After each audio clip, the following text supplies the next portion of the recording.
Riprendiamo dopo l'acquazzone. Ancora Pulede di 3 anni, questa volta non vincitore di 3.000 euro in carriera, ha ritirato il 4, sono 10 al via, 1 Best AV, 2 British Matley, 3 Bump It Off West, 5 Beat Top, 6 Beba di No. Seconda fila 7 Baidelsol VGL, 8 Beethoven Griff, 9 Belgique Best, 10 Bonnie Spritz, 11 Brio Gual. Qualche cavallo un po' tardato, Baia del Sol, anche Beethoven Spritz, veloce Best AV, a largo Beba di No, poi fra i due Bea Top, s'accoda invece secondo subito British Matley, è sul punto di poter passare Antonio Di Nardo con Beba di No ed è battistrada dopo 200 metri, mentre al largo Bea Top che va a chiedere strada. Vediamo le intenzioni di Antonio Di Nardo.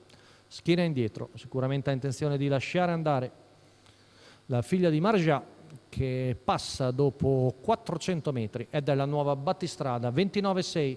Terza posizione per Best AV davanti a British Matley, poi Bump It Off West affiancato da Belgique Best. Cavalli che si avvicinano al paletto dei 600 metri passati da Bea Top in 45,4. Intanto la squalifica per Belgique Best che ha rotto. Seconda posizione per Beba di No davanti a Best AV, poi British Matley, tutto in fila indiana, Bump It Off West e Boniek Spritz che accenna a spostare. 15,6 qui davanti alle tribune, primo giro in 1-1. Con in vantaggio sempre Bea Top, Andrea Farolfi seguito da Beba di No.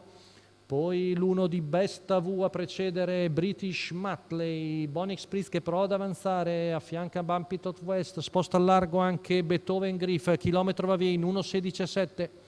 Sembra buona la pista dopo l'acquazzone, intanto Beba di No accenna a spostare su Bea Top che reagisce, percorre la retta di là in 15,1, sempre Best AV in terza posizione davanti a British Matley, invece fa fatica un po' a perseverare Boniek Spritz, siamo a 250 metri dalla conclusione con Bea Top che allunga ancora, Beba di No ne segue le tracce, ultima curva passata in 15 secco, retta d'arrivo, in vantaggio è Bea Top su Beba di No, Bea Top allunga ancora, Beba di No ci prova ma Bea Top viene a vincere con Andrea Farolfi, secondo posto per Beba di No, mentre finisce forte Bump It Off West a cogliere il terzo posto. 1,15,5 il ragguaglio al chilometro per ancora questa figlia di Marja che viene a vincere. Il training è quello di Walter Zanetti, la guida di Andrea Farolfi, la scuderia Mary Forever.